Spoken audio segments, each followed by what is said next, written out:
مولانا شیخ احمد صاحب گنگوہی رحمۃ اللہ علیہ 40 دن رہے حضرت حاجی صاحب کے خانقاہ میں، اور وہ بھی اس طرح کہ شروع میں گئے تھے کہ مولانا شیخ محمد تھانوی رحمۃ اللہ علیہ جو یہ 3 اقطاب ثلاثہ کہلاتے تھے خانقاہ تھانہ بھون میں، ایک حضرت حاجی حافظ عابد حسین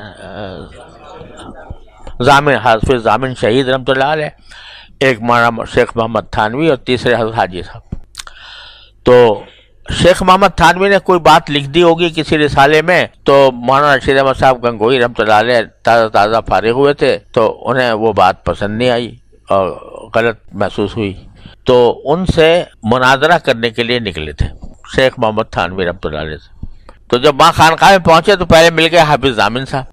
حافظ ضامن صاحب جو تھے بڑے شگفتہ مزاج بزرگ تھے، اور یعنی مذاق میں لوگوں کی اصلاحیں کیا کرتے تھے۔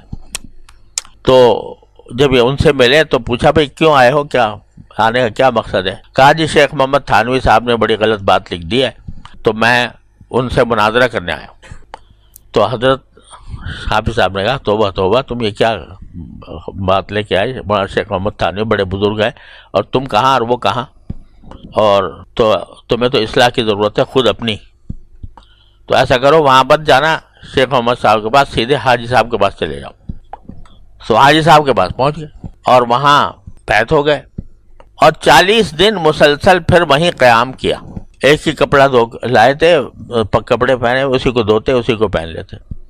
40 دن کے بعد حضرت گنگوہی رحمۃ اللہ علیہ نے ان کو فارغ کیا۔ تو اس دوران ایک مرتبہ حضرت حاجی صاحب نے حضرت گنگوہی کے گھر پہ دعوت کی کہ آؤ میرے ساتھ کھانا کھانا۔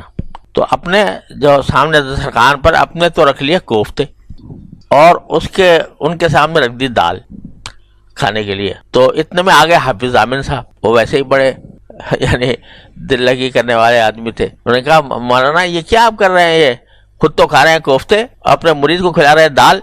تو حضرت نے جواب میں کہا کہ یہ بھی اس کے شکر ادا کرے کہ اس کو اپنے ساتھ بٹھا کے کھلا رہا ہوں، ورنہ حق تو یہ تھا کہ اس کے روٹی کے اوپر دال رکھ کے اس کو دروازے کے پاس بٹھا دیتا کہ جلے کھا، یہ فرمایا۔ اور پھر ان کے چہرے کو دیکھا حضرت گنگوہی رحمۃ اللہ علیہ کے، دیکھا تو کوئی تغیر نہیں آیا تھا اس جملے سے۔ تو مطلب یہ کہ جو مادہ تھا خود پسندی کا، عجب کا، بڑائی کا، وہ مادہ فنا ہو گیا۔ چنانچہ جب رخصت کیا تو یہ فرمایا کہ میاں رشید احمد ہمیں جو کچھ تمہیں دینا تھا وہ دے دیا، اب جاؤ اپنے کام میں لگو، اور کوئی حالت خاص ہو تو ہمیں بتا دینا، ہمیں لکھ دینا۔ تو یہ کیا ہوا، یہ جو آج کل لوگوں نے سمجھا مذہبی بتا دیے شیخ نے، وہ کر رہے ہیں بیٹھے ہوئے، بس یہ جو دماغ کا خناس ہے یہ مشکل سے جاتا ہے، اس کے لیے مجاہدے کرنے پڑتے ہیں۔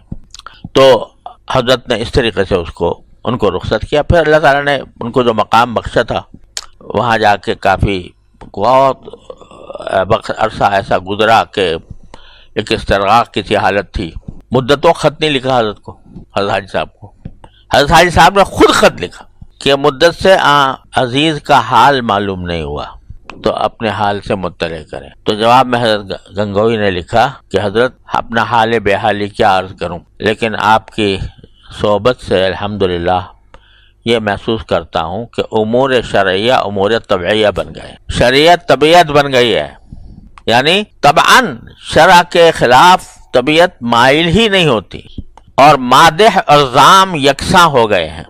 کوئی تعریف کر رہا ہو یا کوئی مذمت برائی کر رہا ہو، دونوں ایک جیسے ہو گئے ہیں، یعنی نہ اس کا کوئی دل پہ اثر ہوتا ہے نہ اس کا کوئی اثر ہوتا ہے۔ کیا مقام ہے، آپ ذرا سوچو کہ کوئی تعریف کر رہا ہے تو اس سے نفس پھولتا نہیں، اور کوئی برائی کر رہا ہے تو اس کا کوئی انتقام دل میں پیدا نہیں ہوتا۔ مادہ اور ذام یکساں ہو گئے، اور کسی مسئلہ شرعی میں کوئی اشکال باقی نہیں رہا۔ جب یہ خط حضرت حاجی صاحب کو پہنچا تو انہوں نے سر پر رکھ لیا اور کہا کہ یہ بات تو ہمیں بھی حاصل نہیں ہے جو اللہ تعالیٰ نے ان کو عطا فرما دی۔ تو مجاہدوں سے ہوتا ہے، یہ جو غصہ ہے یہ آسانی سے نہیں جاتا، مجاہدہ کرنا پڑتا۔ اور مجاہدہ پہلے تو صوفیاء کرام کرایا کرتے تھے کہ ان کے پاس مدتوں رہے، آدمی رگڑے کھائے، ڈانٹ ڈپٹ سنے تو اس کے بعد دماغ سے یہ خناس نکلتا تھا، لیکن اب نہ وہ ہمتیں رہیں، نہ وہ وقت رہے کہ آدمی کسی کے پاس جا کر اپنے آپ کو پامال کرے۔ قال را بگزار صاحب حال شو، پیش مرد کامل پامال شو۔